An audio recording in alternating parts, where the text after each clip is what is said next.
43 ہے۔ حضرت مریم علیہ السلام کا تذکرہ چل رہا ہے۔ پہلے ان کی پیدائش کا تذکرہ چلا اور ان کی پرورش کا تذکرہ ہوا، اور اب ان کی فضیلت اور خصوصیت کا بیان ہے۔ اس کے بعد انشاءاللہ حضرت عیسیٰ علیہ السلام کا بھی تذکرہ آئے گا۔ اللہ پاک نے حضرت مریم کو خوشخبری دی تھی، اللہ پاک تمہیں بیٹا عطا فرمائے گا بغیر شوہر کے۔ حضرت مریم اور حضرت عیسیٰ علیہ السلام، ان دونوں کا قرآن کریم نے بڑے اہتمام کے ساتھ ذکر کیا ہے، اور اس سے زیادہ مقصد ان لوگوں کی تردید ہے جنہوں نے ان کے بارے میں غلط عقائد اختیار کر لیے۔ عیسائیوں نے اور یہودیوں نے بھی ان کے بارے میں بے اعتدالی اختیار کی۔ اس کو افراط اور تفرید کہہ دیتے ہیں۔ افراط کا معنی حد سے آگے بڑھ جانا، تفرید کا معنی جو حد ہے اس سے بھی پیچھے رہ جانا، کوتاہی کر دینا، تفرید کوتاہی کر دینا۔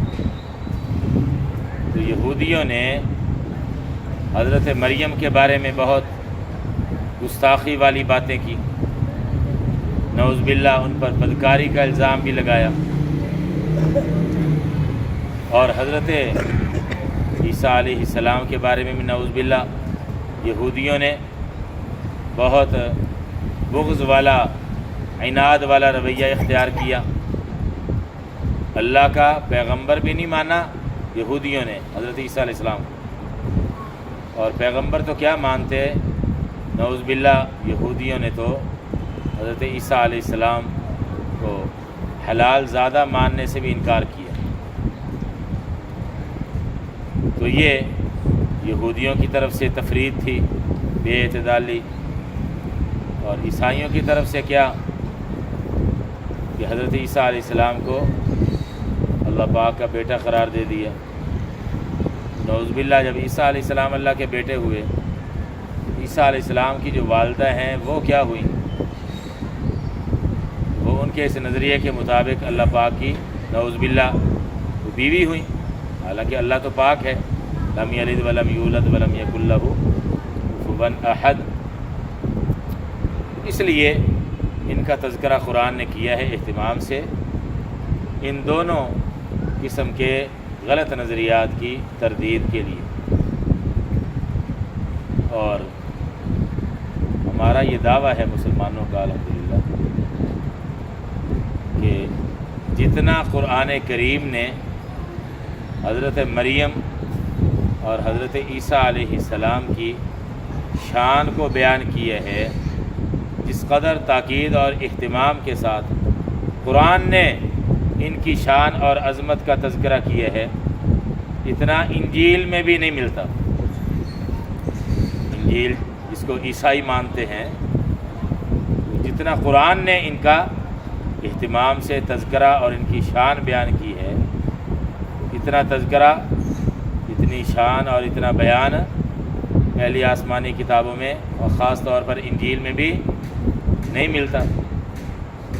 تو ہم تو ان تمام محترم اور مقدس شخصیات کا احترام کرنے والے لوگ ہیں۔ جی، گزشتہ انبیاء علیہم السلام سارے کے سارے سب کو ہم مانتے ہیں، اور حضرت عیسیٰ علیہ السلام کو بھی مانتے ہیں، لیکن جیسے ماننا چاہیے، جیسے اعتدال والا طریقہ ہے، جیسے اللہ اور اس کے رسول صلی اللہ علیہ وسلم نے بتایا ہے، ہم ویسے ہی مانتے ہیں۔ جی، جتنی حقیقت ہے اسی حقیقت کو ہم تسلیم کرتے ہیں، نہ اس سے زیادہ نہ اس سے کم۔ اور قرآن کریم میں، پورے قرآن میں کسی اور عورت کا نام نہیں لیا گیا سوائے حضرت مریم کے۔ پورے قرآن میں کسی عورت کا صراحتاً اور نام نہیں ہے کسی عورت کا، صرف حضرت مریم کا نام ہے قرآن میں، کئی جگہ نام، اس میں بھی علماء نے کئی نکتے اور کئی حکمتیں بیان فرمائی ہیں۔ فرمایا علماء نے کہ عام عورتوں کا ذکر قرآن میں نہیں، اس لیے کہ عورت پردے کی چیز ہے، تو عورت کا عام نام لینا بھی تو مناسب نہیں، اچھی بات نہیں۔ اس لیے فرعون کی بیوی کا جہاں ذکر ہے، امرأۃ فرعون، فرعون کی بیوی، ہاں جی، نام نہیں ذکر کیا۔ البتہ حضرت مریم کا نام کیوں آیا؟ وہ ایک ضرورت کی وجہ سے، کیونکہ حضرت عیسیٰ علیہ السلام کے دنیا میں کوئی باپ نہیں تھے، تو نسب کی نسبت تو کرنی تھی نا، عام نسب کی نسبت ہوتی ہے باپ کی طرف، لیکن باپ تھے نہیں، اس ضرورت کی وجہ سے عیسیٰ بن مریم کہا گیا، حضرت مریم کے صاحبزادے، حضرت مریم کے بیٹے۔ اور بھی کئی حکمت علماء نے بیان کی ہیں، تو بہرحال اس ضرورت کی وجہ سے حضرت مریم کا نام آیا ہے، ورنہ قرآن میں اور کسی عورت کا نام نہیں ذکر کیا گیا۔ ترجمہ دیکھ لیں، اس میں خصوصیات ہیں حضرت مریم کی۔ وَإِذْ قَالَتِ الْمَلَائِكَةُ، اور یاد کیجئے یا یاد رکھیے، میں نے بتایا تھا نا اس سے پہلے، اذکر فعل چھپا ہوتا ہے، اذکر، یاد کیجئے یا یاد رکھیے، کس بات کو؟ اذ قالت الملائکۃ، جب فرشتوں نے کہا، کس کو کہا؟ حضرت مریم۔ کب کہا؟ جب حضرت مریم بڑی ہو گئی، جوان ہو گئی۔ اس سے پہلے تو پچھلی آیات میں ہم نے پڑھا ان کے بچپن کا ذکر، جب پیدا ہوئی تو والدہ نے جا کے بیت المقدس میں وقف کر دیا اللہ کے گھر کی خدمت اور عبادت کے لیے۔ تو اب جب وہ بڑی ہو گئیں، جوان ہو گئیں، اب فرشتے آئے، حضرت جبرائیل علیہ السلام آئے اور ان کے ساتھ اور فرشتے بھی تھے، تو متکلم حضرت جبرائیل علیہ السلام ہی تھے بظاہر، باقی اور فرشتے بھی ساتھ تھے، اس لیے جمع کا لفظ ہے ملائکہ۔ کیا کہا حضرت مریم کو؟ اچھا، یہ جو فرشتوں نے آ کے حضرت مریم سے بات کی ہے، تو یہ نہ کوئی سمجھے کہ حضرت مریم نبی تھی، نبی نہیں تھی، اللہ کی ولیت، تو یہ بھی بطور کرامت کے فرشتوں نے ان سے گفتگو کی۔ کیسے کی؟ قرآن نے یہاں اس کی زیادہ تفصیل بیان نہیں کی۔ علماء نے، مفسرین نے یہ فرمایا کہ ہو سکتا ہے براہ راست فرشتوں نے حضرت مریم سے کلام کیا ہو، انسانی شکل میں آئے ہوں، جیسے دوسری کا آتا ہے نا، حضرت مریم کے پاس جبرائیل آئے تھے، سورہ مریم میں آتا ہے، جب حمل ٹھہرا تھا تو اس موقع پر حضرت جبرائیل آئے تھے انسانی شکل میں، تو ممکن ہے یہاں بھی ایسے ہی آئے ہوں اور بالمشافہ کلام کیا ہو، آمنے سامنے، یہ ہو سکتا ہے۔ اور یہ بھی لکھا مفسرین نے، یہ بھی ممکن ہے کہ الہام کے ذریعے سے ان کے دل میں بات ڈال دی گئی۔ بہرحال دونوں صورتیں ممکن ہے، اللہ ہی کو بہتر پتہ ہے کہ کون سی صورت تھی، تو یہ ایسی کوئی بات نہیں جس میں زیادہ بحث و مباحثے میں پڑا جائے۔ جو بھی صورت ہے، فرشتوں نے آ کے حضرت مریم کو یعنی گفتگو کی اور بات کہی، خطاب کیا، کیا؟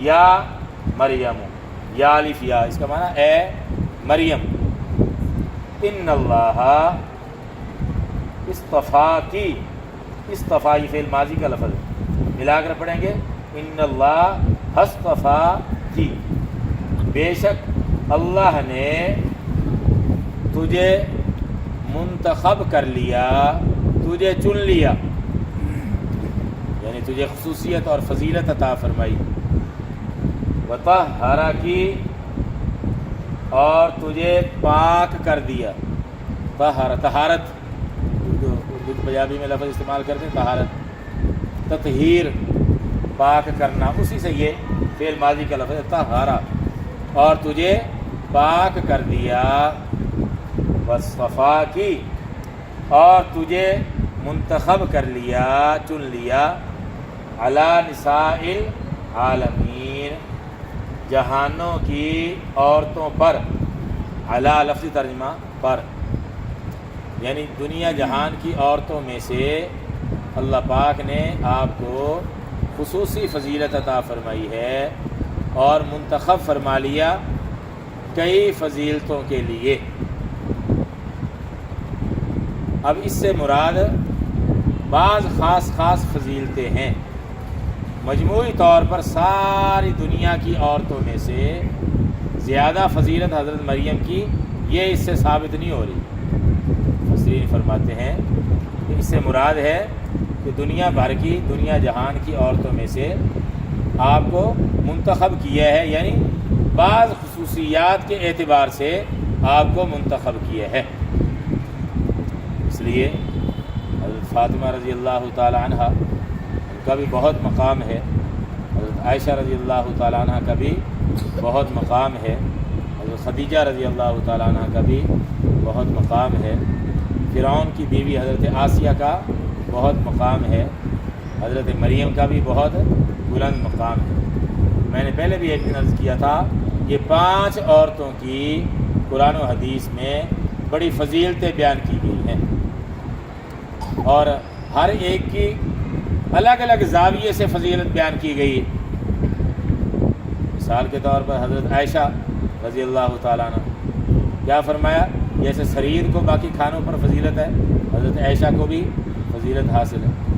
علماء فرماتے ہیں کہ پیغمبر کی بیوی ہونے کی حیثیت سے اور اس حیثیت سے کہ انہوں نے عورتوں میں سے سب سے زیادہ امت کو حضور صلی اللہ علیہ وسلم کے علم سے سیراب کیا ہے، حضرت عائشہ، اس اعتبار سے ان کی فضیلت بہت زیادہ ہے۔ نبی پاک صلی اللہ علیہ وسلم کے انتقال کے بعد تقریباً 48 سال حضرت عائشہ رضی اللہ تعالیٰ عنہ نے پیغمبر کے علوم دنیا تک پہنچائے ہیں۔ اللہ نے بڑی ذہانت عطا فرمائی تھی، 2210 احادیث ان کے ذریعے سے امت تک پہنچی ہیں، اور حضور صلی اللہ علیہ وسلم کے انتقال کے بعد صحابہ یہ کہتے ہیں کہ جب بھی ہمیں کوئی مشکل پیش آتی تھی، ہم امی عائشہ صدیقہ کی خدمت میں حاضر ہو کے، یعنی پردے میں، ہم سوال کرتے تھے، ہمیں جواب مل جاتا تھا۔ بڑے بڑے صحابہ جا کے مسائل پوچھتے تھے۔ تو تقریباً نصف صدی حضور صلی اللہ علیہ وسلم کے انتقال کے بعد 48 سال امت کو سیراب کیا ہے علوم نبوت سے۔ اس اعتبار سے حضرت عائشہ کا ہم پلہ کوئی نہیں۔ خود حضرت فاطمہ کی اپنی فضیلت ہے، پیغمبر کی لخت جگر ہونے کی حیثیت سے، یہ بیوی ہونے کی حیثیت سے، اور امت میں سے بڑی عالمہ ہونے کی حیثیت سے، امت میں سے بڑی معلمہ ہونے کی حیثیت سے، اور حضرت فاطمہ رضی اللہ تعالیٰ عنہ پیغمبر کی لخت جگر کا ٹکڑا ہونے کی حیثیت سے ان کی اپنی شان ہے سب سے بلند، جن کو حضور نے یہ فرمایا تھا کہ فاطمہ تو بضعۃ منی، یہ تو میرے جگر کا ٹکڑا ہے، جس نے اس کو غصہ دلایا، ناراض کیا، اس نے مجھے ناراض کیا۔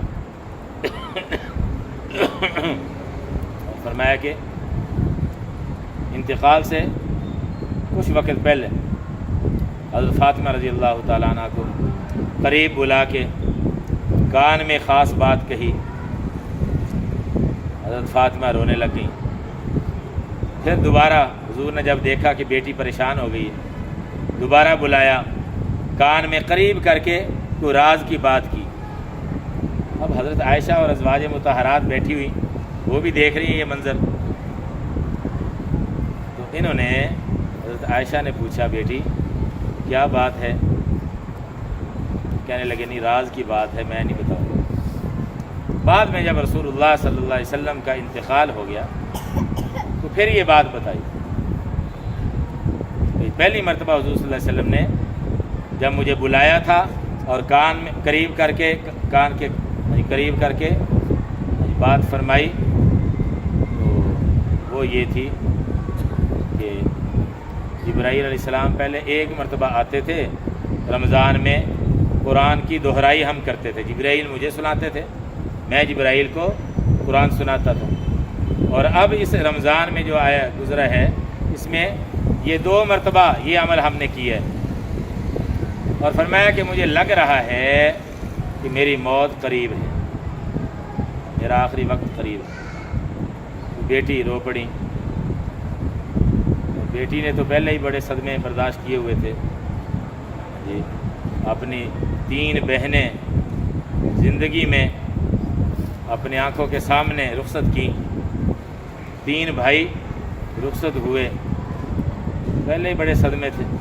اور رسول اللہ صلی اللہ علیہ وسلم نے جب یہ خبر سنائی تو بہت زیادہ گھبرا گئیں، پریشان ہو گئے۔ نبی پاک صلی اللہ علیہ وسلم نے بیٹی کو جب دیکھا کہ گھبرا گئی ہے بہت، پھر بلایا، قریب کیا، اور پھر کان میں بات کی۔